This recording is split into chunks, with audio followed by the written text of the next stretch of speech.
महाराष्ट्राचे राजकारण लवकरच नवीन वळण घेऊ शकते, कारण राष्ट्रवादी काँग्रेसचे नेते शरद पवार यांनी आगामी निवडणुकीसाठी नवी राजकीय रणनीती जाहीर केली आहे।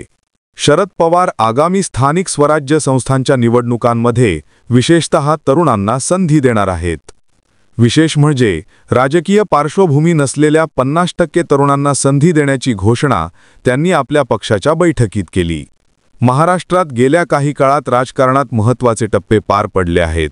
लोकसभा निवडणुकीत महाविकास आघाडीला प्रचंड यश मिळाले, परंतु विधानसभा निवडणुकीत त्यांचा दारुण पराभव झाला। या निवडणुकीत राष्ट्रवादी काँग्रेसने जोरदार प्रचार केला। शरद पवार यांनी संपूर्ण राज्यात प्रचार मोहीम राबवली, तरी निकाल महायुतीच्या बाजूने लागला। तथापि या पराभवानंतरही शरद पवार यांनी हार मानण्याचे नकार दिला नाही। शरद पवारांच्या नेतृत्वाखाली राष्ट्रवादी काँग्रेसची महत्त्वाची बैठक पार पडली।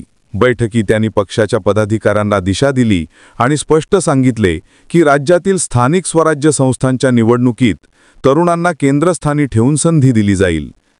या घोषणाही स्पष्ट करण्यात आल्या की राजकीय पार्श्वभूमी नसलेल्या 50% तरुणांना संधी मिळेल। तसेच पक्षाच्या पदाधिकाऱ्यांना आदेश देण्यात आले की राज्यभर जास्तीत जास्त तरुणांना संधी मिळावी यासाठी प्रयत्न करावेत।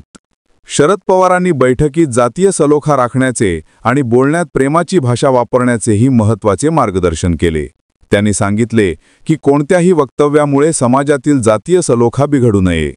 शरद पवारांच्या या निर्णायक रणनीतीमुळे महाराष्ट्राच्या राजकारणात लवकरच नवे रंग उभे राहण्याची शक्यता आहे आणि तरुणांना राजकारणात सक्रिय भूमिका बजावता येण्याची संधी मिळणार आहे।